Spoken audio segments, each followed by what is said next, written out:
محترم ناظرین السلام علیکم ورحمۃ اللہ وبرکاتہ۔ میں دن کو سائیکل پر امرود بیچتا اور رات کو پڑھائی کیا کرتا تھا۔ ابا غصہ کرتے تھے کہ 4 پیسے کما کر لاتا ہے اور وہ بھی کتابوں پر ضائع کر دیتا ہے۔ گھر والوں کو بتائے بنا میں نے مقابلے کا امتحان دیا۔ جس دن رزلٹ آنا تھا، امرود بیچ کر جیسے ہی گھر پہنچا تو گھر کے سامنے لوگوں کا ہجوم جمع تھا۔ ٹی وی اور میڈیا والے اکٹھے ہو چکے تھے۔ میں ابھی سب حیران نظروں سے دیکھ ہی رہا تھا کہ اچانک ابا آگے بڑھے اور میرے سامنے ہاتھ جوڑتے ہوئے رونے لگے، کیونکہ میں گھر میں داخل ہوا ہی تھا جب ابا کی چنگھاڑتی ہوئی آواز میرے کانوں کے پردوں سے ٹکرائی تھی۔ ناہنجار، تجھے کل ہی کہا تھا کہ بجلی کا بل بھروانا ہے اور تو اپنی یہ کتابیں خرید کر لے آیا۔ انسان میں تھوڑی شرم و حیا ہوتی ہے۔ بوڑھا باپ کب تک تم لوگوں کا کرے گا؟ تمہیں چاہیے کہ اب تم اپنے بہن بھائی کی ذمہ داری اٹھاؤ، لیکن تمہیں ان کتابوں سے فرصت ہی نہیں۔ میں ابا کی باتوں کو نظر انداز کیے خاموشی سے اپنے کمرے میں بند ہو گیا تھا۔ مجھے معلوم تھا میں غلط کر رہا ہوں، لیکن میں مجبور تھا۔ مجھے اپنی تعلیم مکمل کرنے کے لیے ابھی سب کو نظر انداز کرنا تھا۔ کمرے میں بند ہو کر میں نے ضبط سے آنکھیں میچ لی تھی۔ ابا کی آوازیں ابھی تک گھر میں گونج رہی تھی۔ یقیناً اماں کا دل جل رہا ہوگا۔ اکثر وہ مجھے بیٹھ کر سمجھاتی تھی کہ بیٹا، تھوڑا بہت ہی صحیح، لیکن اپنے باپ کا سہارا بن جاؤ۔ لیکن میں کیا کرتا؟ دن بھر میں امرود بیچتا تھا اور رات بھر پڑھائی کرتا تھا۔ اس کے علاوہ میں کیا کر سکتا تھا؟ ہاں، تھوڑے بہت پیسے جو میں اپنی جان پر بچا لیتا تھا، اسی سے میں اپنی پڑھائی مکمل کر رہا تھا۔ لیکن اس کے باوجود میری زندگی آسان نہیں تھی۔ کافی دیر تک میں دروازے کے پاس ہی کھڑا ان کی باتیں سنتا رہا تھا اور پھر دل مار کر کمرے میں ہی بیٹھ گیا تھا۔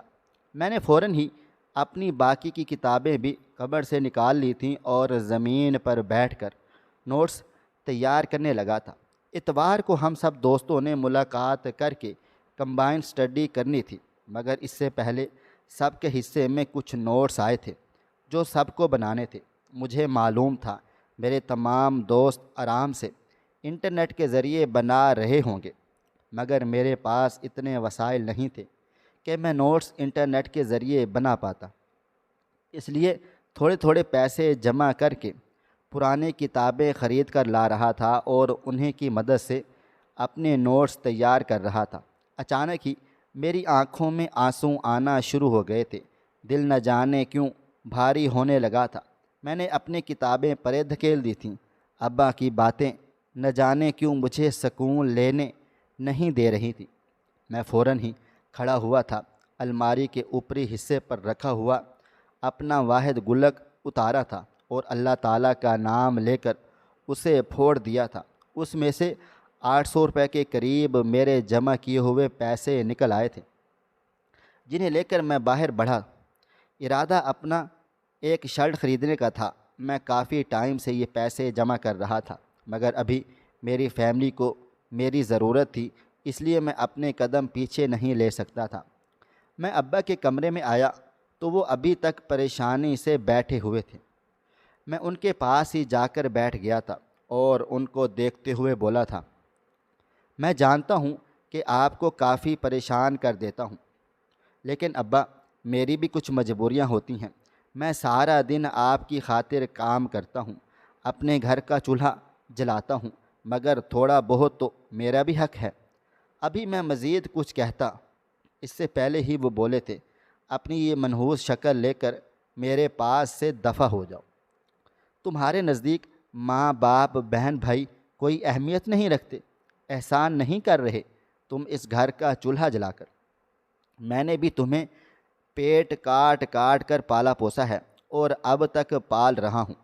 امرود بیچ کر تم کما کر لے کر ہی کیا آتے ہو جو اس طرح کی باتیں بنا رہے ہو؟ میں نے گہری سانس ہوا کے سپرد کی تھی۔ میں ان سے بدتمیزی نہیں کرنا چاہتا تھا اور نہ ہی مجھ میں اتنی ہمت تھی، حوصلہ تھا۔ میں نے اپنی مٹھی میں دبائے ہوئے پیسے ابا کے سرہانے پر رکھے تھے اور ان کو دیکھتے ہوئے بولا تھا، یہ کچھ پیسے میں نے اپنی شرٹ کے لیے جمع کیے تھے۔ آپ فی الحال بل بھروا دیں، یہ زیادہ ضروری ہے۔ یہ بول کر میں ٹھہرا نہیں تھا اور اپنے کمرے میں آ گیا تھا، جبکہ پیچھے سے مجھے اب بھی ان کی آوازیں آ رہی تھیں۔ وہ مجھے ہی کوس رہے تھے۔ ہاں ہاں، تم ہم پر احسان جتا رہے ہو کہ تم اپنی شرٹ کے پیسے مجھے دے رہے ہو۔ نہیں چاہیے تمہارے یہ 2 کوڑی کے پیسے، لے کر جاؤ انہیں۔ جبکہ میں نے اب کمرے کا دروازہ بند کر دیا تھا۔ بڑا ہونا بھی انسان کے لیے ایک بہت بڑی تکلیف ہوتی ہے۔ کوئی بھی بڑی اولاد کا درد سمجھ ہی نہیں پاتا کہ وہ کس دکھ درد تکلیف سے گزر رہا ہے، وہ کیا کچھ فیس کر رہا ہے۔ کافی دیر تک میں زمین پر ہی بیٹھا اس بارے میں سوچتا رہا تھا، اور پھر سر جھٹک کر اپنی کتابوں کی طرف متوجہ ہو گیا تھا۔ جتنا بھی میں اپنے گھر والوں کے لیے کر لیتا ابھی فی الحال کم تھا۔ مجھے ابھی محنت کرنی تھی تاکہ میں اپنے خاندان کو ہر وہ سہولت میسر کر سکوں جس کے وہ مستحق ہیں۔ کافی دیر تک میں نے نوٹس بنانے کی کوشش کی تھی، لیکن آج دماغ بالکل بھی کام نہیں کر رہا تھا۔ دکھ اتنا تھا کہ لفظوں میں بیان نہیں کر سکتا تھا۔ میں نے اپنی تمام کتابیں بند کر کے واپس رکھ دی تھیں اور بستر پر لیٹ گیا تھا۔ آنکھوں سے آنسو نہ جانے کیوں بہنے لگے تھے۔ غربت انسان کو مار دیتی ہے، اور آج یہ غربت نہ جانے کیوں میرے سینے میں خنجر گھونپ رہی تھی۔ پوری رات میری روتے روتے ہی گزر گئی تھی۔ میں اپنی تکلیف کسی کو بیان نہیں کرتا تھا، نہ ہی کسی کے سامنے اپنے آنسو دکھاتا تھا، مگر تنہائی مجھے کاٹ کھانے کو دوڑتی تھی۔ تقریباً صبح 4 بجے کے قریب میں نے گہری سانس لے کر اپنے اندر اٹھتے وبال کو ٹھنڈا کیا تھا اور واش روم جا کر وضو بنایا تھا۔ تھوڑی دیر کے بعد ہی اذان فجر ہونا شروع ہو گئی تھی۔ میں فوراً ہی باہر آ گیا تھا۔ اذان کے مکمل ہوتے ہی میں نماز کے لیے کھڑا ہو گیا تھا۔ فجر کی نماز ادا کر کے میں نے بارگاہ الہی میں ہاتھ بلند کیے تھے اور اپنے رب کو مخاطب کرتے ہوئے بولا تھا، اے دو جہاں کے مالک، اے میرے پیارے اللہ، اے میرے پاک پروردگار، اے رحمان، تو سب جانتا ہے کہ میرا دل کیسا ہے، میں اپنے خاندان کے لیے کتنا مخلص ہوں۔ یا اللہ، ان سب کے دلوں میں میرے لیے رحم عطا فرما اور میری زندگی کو آسان فرما، میری روزی روٹی میں برکت دے اور مجھے اس مشکل وقت میں راحت عطا فرما۔ یا اللہ، میں کامیاب ہونا چاہتا ہوں، میں اپنے امتحانات میں پاس ہونا چاہتا ہوں، بس تو کرم کر دے، تیرے بس ایک کن کا محتاج ہوں۔ میں کافی دیر تک جائے نماز پر بیٹھا۔ میں اپنے رب سے دعائیں ہی مانگتا رہا تھا۔ کئی بار میری زبان پر شکوہ بھی آیا تھا کہ اے اللہ، میرے ساتھ ایسا کیوں ہوتا ہے؟ میں سب کے لیے کچھ نہ کچھ کرنے کی کوشش کرتا رہتا ہوں، مگر بدلے میں مجھے وہ محبت کیوں نہیں ملتی؟ مگر میں یہ الفاظ اپنی زبان سے ادا نہیں کر رہا تھا، بس لبوں پر ایک ہی الفاظ جاری تھے، تیری ذات کا شکر ہے، تو نے بہت عطا کیا ہے، بس رحم عطا فرما، اپنی نظر کرم عطا فرما۔ کافی دیر جائے نماز پر بیٹھے رہنے کے بعد میں نے اللہ کا نام لے کر ایک بار پھر کتابیں نکالی تھیں۔ میں اپنا وقت ضائع نہیں کر سکتا تھا۔ تقریباً صبح 9 بجے تک میں نے پڑھائی کی تھی اور پھر باہر آ کر اپنی سائیکل صاف کرنے لگا تھا، کیونکہ تھوڑی دیر کے بعد مجھے امرود لے کر نکلنا تھا۔ ابھی میں اپنی سائیکل صاف کر ہی رہا تھا کہ جب اچانک ابا نے وہی پیسے جو میں نے رات کو انہیں دیے تھے وہ میرے منہ پر مارے تھے۔ میں نے گھبرا کر ان کی طرف دیکھا تھا۔ وہ مجھے دیکھتے ہوئے بولے تھے، رات کو کہا تھا نا یہ نہیں چاہیے مجھے، پھر کیوں میرے سرہانے تم چھوڑ کر چلے گئے تھے؟ مجھے تمہارا احسان نہیں چاہیے، تم نے مجھے کہیں کا بھی نہیں چھوڑا، جتنی بےزتی تم نے میری کروانی تھی تم کروا چکے ہو۔ اب یہ پیسے رکھو اور اپنا گزارا خود کرو، میرا اور تمہارا اب کوئی تعلق واسطہ نہیں ہے، میں اپنے چھوٹے بچوں کا پیٹ پال لوں گا۔ ابا کی بات سن کر میں فوراً سے بولا تھا، کیا ہو گیا ہے آپ کو؟ میں نے کچھ نہیں کہا آپ سے، بس آپ سے ایک بات کہی تھی اور آپ بلا وجہ غصہ کر رہے ہیں۔ میں مزید کچھ کہتا اس سے پہلے ہی انہوں نے ایک زوردار لات میری کمر میں دے ماری تھی اور مجھے دیکھتے ہوئے بولے تھے، کہا ہے نا خاموش رہو ورنہ تمہاری چمڑی ادھیڑ دوں گا۔ ان کی بات سن کر میں چپ ہو گیا تھا۔ میری کمر میں تکلیف کی ایک لہر دوڑ گئی تھی، لیکن میں پھر بھی کچھ نہیں بولا تھا۔ خاموشی سے پیسے اٹھا کر جیب میں رکھ لیے تھے اور جلدی جلدی سائیکل صاف کر کے گھر سے نکل گیا تھا۔ میں بے وجہ کی بدمزگی نہیں چاہتا تھا، تکلیف حد سے زیادہ تھی، لیکن اب میں نے اپنے چہرے پر سختی کا خول چڑھا لیا تھا۔ گرمیوں کی یہ سخت دوپہر میرا پورا وجود جھلسا رہی تھی، مگر میں اپنی تمام تر تکلیفیں بھلائے چاروں ڈگر گھوم پھر کر امرود بیچ رہا تھا۔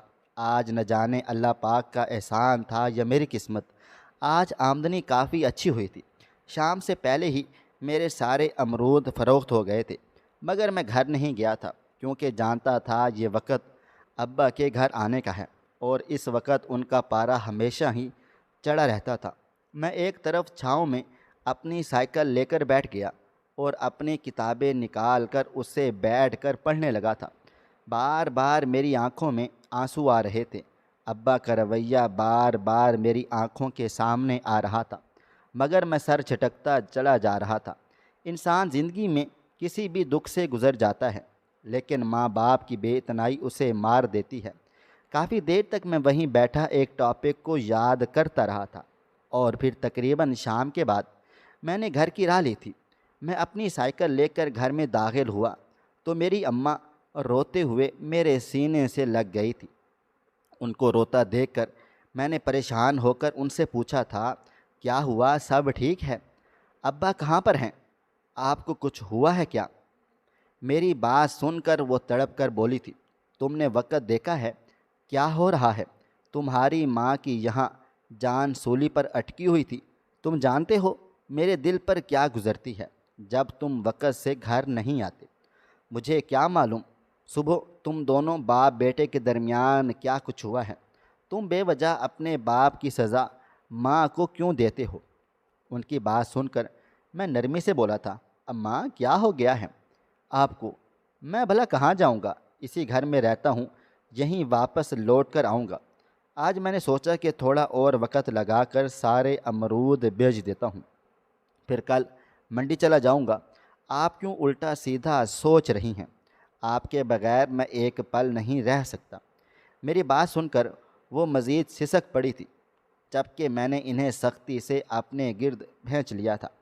پورا دن میرا جلتے تڑپتے گزرا تھا، لیکن اب اپنی ماں کی محبت دیکھ ایسا لگتا تھا جیسے کسی نے جلتے سینے پر ٹھنڈی فوار ڈال دی ہو۔ کافی دیر تک وہ میرے سینے سے لگی نہ جانے کیا کچھ بولتی رہی تھی، اور پھر مجھے چارپائی پر بٹھاتے ہوئے بولی تھی، ٹھہرو میں تمہارے لیے کھانا لگاتی ہوں۔ میرے بچے نے کچھ بھی نہیں کھایا ہوگا، ایک تو تمہارے ابا بھی نہ، بس ہر وقت تمہارے سر پر سوار رہتے ہیں۔ جب تم نے کل بل کے پیسے دے دیے تھے تو ان کو چاہیے تھا کہ بل بھر دیتے، مگر بے وجہ کا تماشا کرنے کی ان کی جوانی سے عادت ہے۔ پہلے تمہارے چاچو کے پیچھے لگے رہتے تھے، اب انہوں نے تمہارا پیچھا پکڑ لیا ہے۔ اماں کی بات سن کر میں دھیما سا مسکرا دیا تھا۔ اماں اور ابا کی بہت کم ہی بنتی تھی، لیکن ایک دوسرے سے بے انتہا محبت کرتے تھے۔ ایک اگر ذرا بھی تکلیف میں آتا تو دوسرا ایسے تڑپتا تھا جیسے جوانی کی محبت ہو۔ کافی دیر تک وہ مجھ سے یہاں وہاں کی باتیں کرتے ہوئے اپنے ہاتھ سے کھانا کھلانے لگ گئی تھی۔ زندگی میں اگر پوری دنیا بھی آپ کے خلاف ہو جائے تب بھی ماں ہمیشہ آپ کے ساتھ ہی کھڑی رہتی ہے۔ تھوڑی دیر کے بعد میں ان کا ماتھا چوم کر کھڑا ہو گیا تھا۔ میرا موڈ اب کافی بحال ہو چکا تھا۔ میرا ارادہ اب پڑھائی کرنے کا تھا۔ میں نے دل میں ارادہ باندھ لیا تھا کہ آج میں نوٹس کمپلیٹ کر کے ہی رہوں گا، کیونکہ 2 دن کے بعد ہم سب دوستوں کی ملاقات تھی، اور اگر میرے نوٹس مکمل نہیں ہوتے تو بے وجہ کی باتیں میرے حصے میں آ جاتی، اور میں کسی بھی قسم کی باتیں سننے کا روادار نہیں تھا۔ کمرے میں آتے ہی میں نے کمرے کا دروازہ بند کر دیا تھا اور پچھلے حصے کی کھڑکی کھول دی تھی۔ کتاب لے کر میں ایک بار پھر زمین پر بیٹھ گیا تھا اور کام کرنا شروع کر دیا تھا۔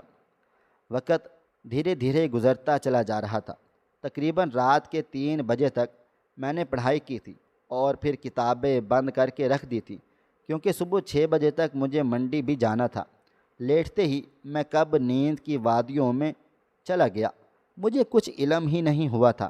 میری آنکھ اماں کے پکارنے پر ہی کھلی تھی۔ میں فوراً ہی جاگ گیا تھا۔ گھڑی کی طرف نظر گئی تو میرے طوطے اڑ گئے تھے، کیونکہ گھڑی 7 کا ہندسہ بجا رہی تھی۔ اس وقت مجھے منڈی میں ہونا چاہیے تھا۔ میں نے جلدی جلدی منہ ہاتھ دھویا تھا، میں باہر چلا آیا تو اماں ناشتہ ہی تیار کر رہی تھی، مگر فی الحال میرے پاس اتنا وقت نہیں تھا کہ میں ناشتہ بھی کرتا۔ انہیں خدا حافظ بول کر میں سیدھا منڈی کے لیے روانہ ہو گیا تھا۔ تقریباً آدھا گھنٹہ گاڑی چلی تھی اور تب کہیں جا کر میں منڈی پہنچا تھا۔ پہنچنے میں مجھے کافی دیر ہو چکی تھی، اس لیے اچھے امرود پہلے ہی فروخت ہو گئے تھے، مگر میں نے دل مار کر تھوڑے بہت خرید لیے تھے۔ میں نے ارادہ باندھ لیا تھا کہ اب کل آ کر باقی کے لے جاؤں گا، کیونکہ ابھی یہ لے جانے کا مقصد ان کو گلا سڑا کر پھینکنا تھا۔ میری واپسی اب 9 بجے کے قریب ہوئی تھی۔ مجھے بہت افسوس ہو رہا تھا، کیونکہ میرا کافی سارا وقت نکل گیا تھا۔ سائیکل لے کر میں فوراً ہی بیچنے کے لیے روانہ ہو چکا تھا۔ اماں نے ایک بار پھر مجھے ناشتے کے لیے ہدایت کی تھی، مگر وقت اتنا ہو چکا تھا کہ میں نے ضائع کرنا مناسب نہیں سمجھا تھا۔ گلیوں میں نکلتے ہی کافی لوگوں نے مجھ سے شکوہ کرنا شروع کر دیا تھا کہ ہم تمہارا ہی کب سے انتظار کر رہے تھے۔ میں باقاعدہ طور پر امرود کو کاٹ کر اس پر کچھ مسالہ جات چھڑک کر دیتا تھا، جس کی وجہ سے کافی اسکول کے بچے میرے امرود صبح صبح کھاتے ہوئے چلے جاتے تھے۔ آج دیر ہونے کی وجہ سے میرا کافی سارا نقصان ہو چکا تھا، کیونکہ بچے سکول کو چلے گئے تھے۔ تھوڑے بہت ہی امرود فروخت ہوئے تھے۔ میں نے فوراً ہی اپنی سائیکل ایک سکول کے سامنے لگا لی تھی۔ دل میں یہی خواہش تھی کہ واپسی پر بچے خرید لیں، اور اللہ تعالیٰ سے دعا کرنے لگا تھا۔ تھوڑی دیر کے بعد ہی چھٹی ہو گئی تھی، مگر کچھ ہی بچوں نے امرود خریدے تھے اور باقی بچے چلے گئے تھے۔ پورا دن ہی میرا عجیب و غریب سا گزرا تھا۔ بالکل بھی اچھی آمدنی نہیں ہوئی تھی، مگر میں نے پھر بھی شکوہ نہیں کیا تھا۔ اس میں بھی اللہ تعالیٰ کی کوئی نہ کوئی مصلحت ضرور شامل تھی، مگر آج میں یہ نہیں جانتا تھا کہ مجھ پر کیسی قیامت گزرنے والی ہے۔ میں گھر پہنچا تو ہمارا گھر پورا بلیک ہو چکا تھا، لائٹ نہ ہونے کی وجہ سے۔ ابا جان کا پارا بھی چڑھا ہوا تھا۔ گھر میں قدم رکھنے کی دیر تھی کہ ان کی چنگھاڑتی ہوئی آواز میرے کانوں کے پردوں سے ٹکرائی تھی۔ کتنی دفعہ کہا تھا کہ بل بھروا دو، لیکن نہیں، باپ کو ہی ختم کرنا ہے۔ جبکہ میں نے اس بار ان کو قدر حیرانگی سے دیکھا تھا۔ دل تو کیا کہ اچھی خاصی سنا دوں۔ جب میں نے پیسے دے دیے تھے تو آپ نے بل کیوں نہیں بھرا؟ اب بے وجہ کی باتیں بنانے کا کیا مقصد؟ مگر فی الحال میں نے چپ چاپ بل اٹھایا تھا اور دکان کی طرف بڑھ گیا تھا۔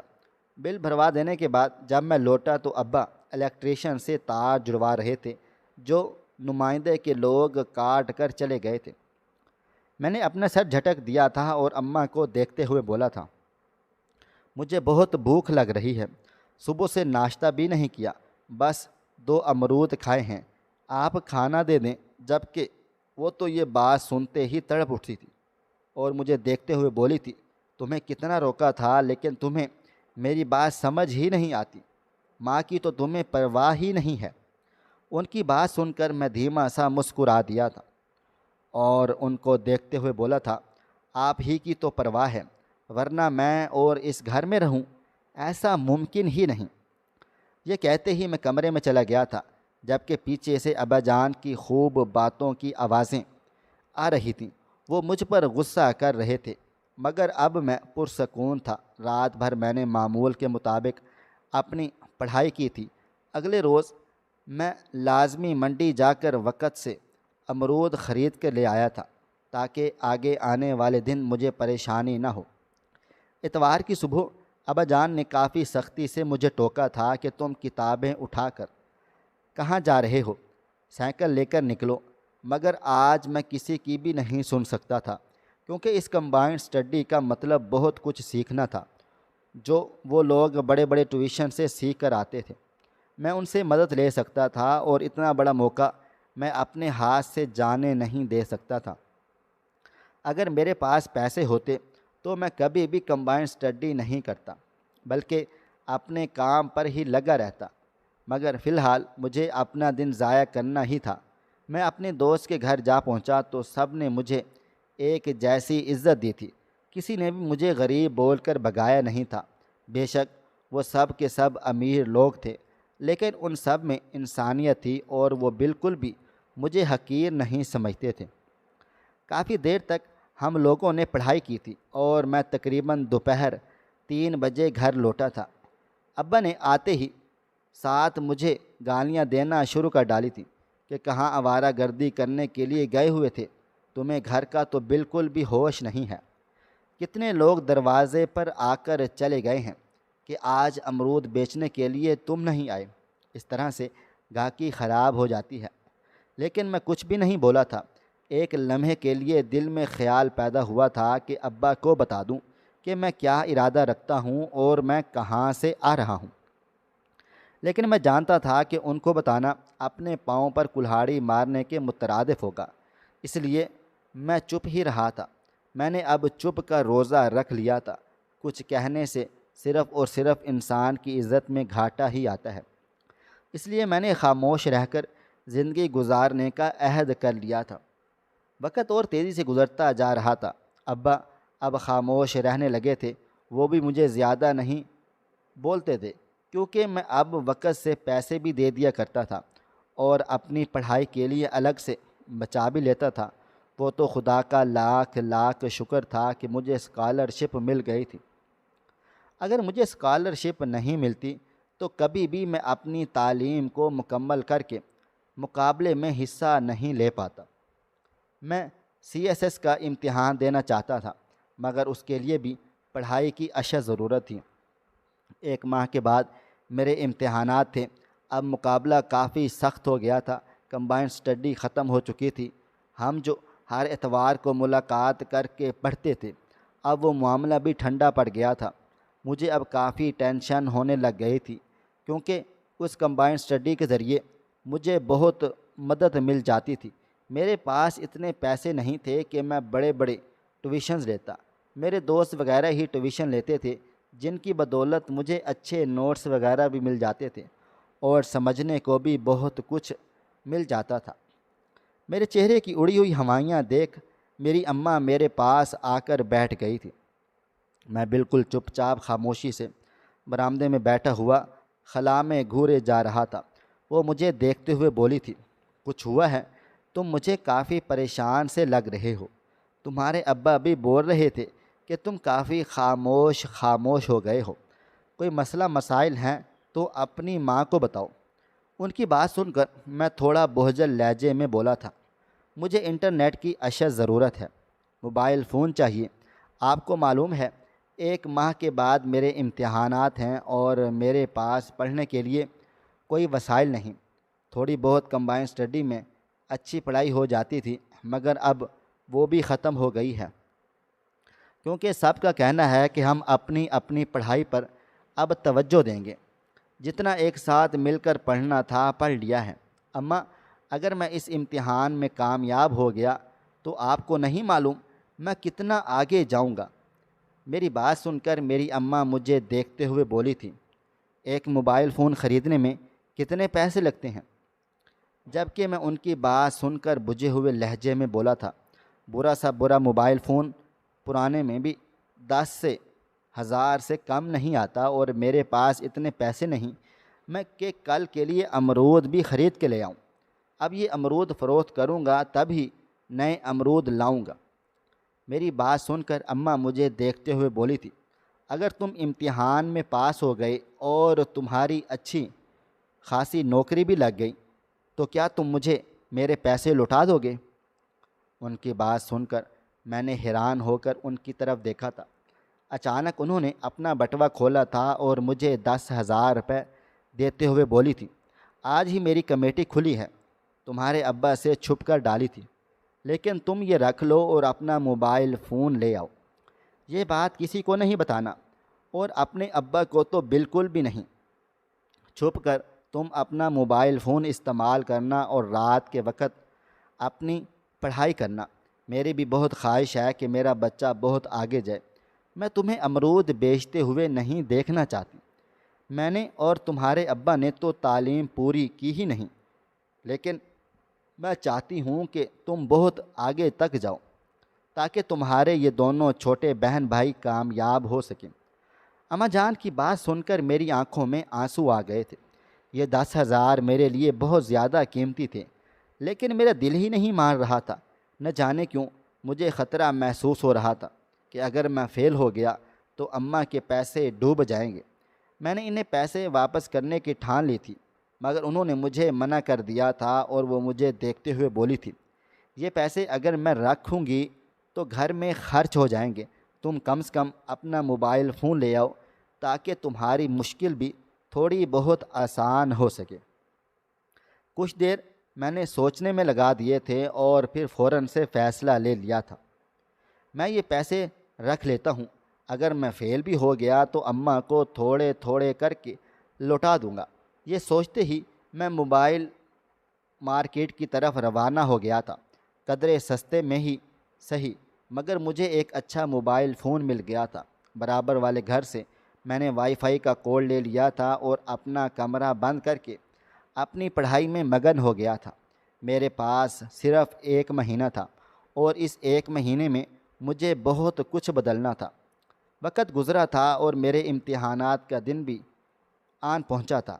میری ماں نے جو میری مدد کی تھی اس کا میں لفظوں میں شکریہ ادا کر ہی نہیں سکتا تھا، اور ان کی وجہ سے میری واقعہ ہی بہت مشکل حل ہو گئی تھی۔ جو بھی مجھے سمجھنا ہوتا تھا میں اپنے موبائل فون سے سمجھ لیتا تھا۔ آج میرا امتحان تھا۔ دل کی دھڑکنیں معمول سے زیادہ تیز تھیں۔ اماں سے ملاقات کر کے میں امتحانی مرکز کی جانب روانہ ہو گیا تھا۔ ایک لمبی مسافت طے کر کے میں اپنے مرکز پر پہنچ چکا تھا۔ میرے دوست بھی وہاں پر آئے ہوئے تھے۔ میرا کمرہ سب سے الگ تھا۔ اتفاقی طور پر جس کلاس میں میں بیٹھا ہوا تھا وہاں میرا ایک دوست بھی موجود نہیں تھا۔ ٹیچر نے لا کر سب کے آگے پرچے رکھ دیے تھے اور میں نے اللہ تعالیٰ کا نام لیا تھا اور اپنا پیپر دینا شروع کر دیا تھا۔ 3 گھنٹے تک میں نے اپنا سر بھی نہیں اٹھایا تھا۔ ٹھیک 3 گھنٹے کے بعد میری دنیا بدل گئی تھی، کیونکہ میں نے بہت اچھا پیپر دے دیا تھا۔ پیپر دیتے وقت میں کافی مطمئن تھا۔ وقت اور تیزی سے گزرا تھا۔ آج معمول کا ہی دن تھا۔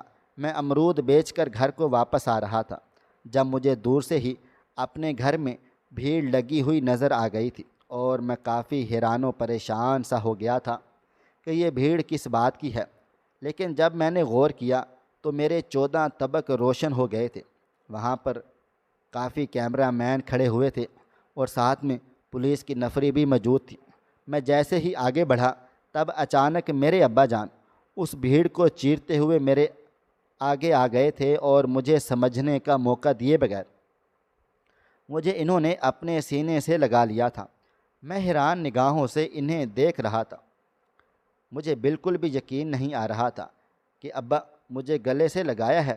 وہ میرے آگے ہاتھ جوڑتے ہوئے بولے تھے، خدا کے لیے مجھے معاف کر دو خالد، میں نے تمہارے جذبات نہیں سمجھے، تمہاری محنت نہیں دیکھی، مگر آج تمہاری خاموش محنت نے پورے شہر میں ڈھنڈورا پیٹ دیا ہے۔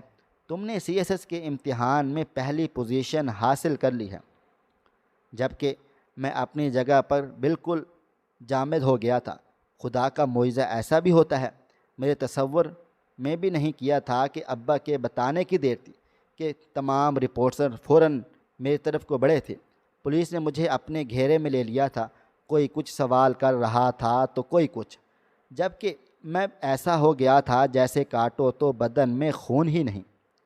مجھے اپنی قسمت پر یقین نہیں آ رہا تھا۔ میں نے پہلی پوزیشن حاصل کی تھی۔ یہ کوئی معمولی بات نہیں تھی۔ میری پوری دنیا بدل گئی تھی۔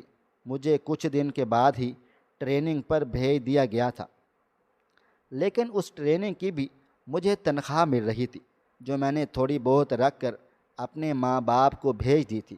میں جانتا تھا کہ اب ہمارے گھر کے حالات تبدیل ہو جائیں گے، لیکن میرے دل میں ایک عجیب سا خیال کہ ابا جان نے میرے آگے ہاتھ کیوں جوڑے۔ اس بات سے میرا دل ہمیشہ ہی اداس رہتا تھا۔ ایک بہترین ٹریننگ کے بعد مجھے افسر بنا دیا گیا تھا۔ میری زندگی اب دھیرے دھیرے تبدیل ہونا شروع ہو گئی تھی۔ میں نے اماں جان کے پیسے لوٹا دیے تھے اور ان کا بے حد شکریہ ادا کیا تھا، کیونکہ اگر وہ 10,000 مجھے نہ ملتے تو بہت مشکل تھا کہ میں پہلی پوزیشن بھی حاصل کر پاتا۔ زندگی میں انسان کے بہت دکھ آتے ہیں، اتنے کہ آپ ختم ہو جاؤ، مگر ایک چھوٹی سی آس امید آپ کو بہت بلندیوں پر پہنچا سکتی ہے۔ مگر یہ آپ پر انحصار ہے کہ آپ اپنی چھوٹی سی آس امید کو ہمیشہ جگائے رکھیں، کیونکہ جب آپ کی آس امید مر جاتی ہے تو آپ ہی ختم ہونا شروع ہو جاتے ہیں۔ میں نے چھوٹے بہن بھائی اب اچھے سکولوں میں جا رہے ہیں۔ ابا جان کو میں نے اپنے بل بوتے پر ایک پرچون کی دکان کروا دی ہے۔ اماں کی بھی بہت خواہش ہے کہ وہ کوئی بزنس کریں، مگر فی الحال میں انہیں صرف اور صرف سکون دینا چاہتا ہوں، کیونکہ میری ماں نے غربت کے بہت برے دن دیکھے ہوئے ہیں اور ان کو غربت کے دن میں بہت زیادہ محنت مشقت کی ہوئی ہے۔ میں سب کو صرف ایک سبق دینا چاہتا ہوں کہ زندگی میں کتنے بھی کٹھن مراحل آ جائیں، ماں باپ کتنے ہی بے اتنائی کرتے رہیں، مگر ان سے کبھی بھی بدگمان نہیں ہونا چاہیے۔ ان کا ساتھ ہی ہمارا بہترین سکون ہوتا ہے۔ والدین ہر انسان کے لیے ایک قیمتی اثاثہ ہوتے ہیں۔ پیدائش سے لے کر وفات تک انسان کی تربیت میں ان کا ایک اعلیٰ کردار جھلکتا ہے۔ جس طرح درخت اور پودے کی نشوونما میں مالی کی محنت جھلکتی ہے، بالکل اسی طرح انسان کی پرورش میں بھی والدین کا عکس واضح ہوتا ہے۔ ناظرین، آپ کو ہماری آج کی کہانی کیسی لگی؟ کومنٹ باکس میں اپنی رائے کا اظہار ضرور کریں۔ خواہش صرف اتنی ہے کہ کچھ الفاظ لکھوں جس سے کوئی گمراہی کے راستے پہ جاتے جاتے رک جائے، اور نہ بھی رکے تو سوچ میں ضرور پڑ جائے۔ پیارے دوستو، امید کرتا ہوں کہ آپ کو یہ ہماری آج کی کہانی پسند آئی ہوگی۔ ہماری آج کی کہانی آپ کو پسند آئی ہو تو ویڈیو کو لائک کریں، کومنٹس کریں، شیئر کرنا بالکل بھی نہ بھولیں۔ اور ہاں، اگر آپ لوگ اس چینل پر نئے ہیں تو اس چینل کو سبسکرائب ضرور کر لیجئے گا اور نوٹیفیکیشن کو ضرور دبائیے تاکہ آنے والی کہانی سب سے پہلے آپ کو مل سکے۔ ملتے ہیں کل ایک نئی اور دلچسپ کہانی کے ساتھ، تب تک اپنا ڈھیر سارا خیال رکھیے گا۔ اللہ حافظ۔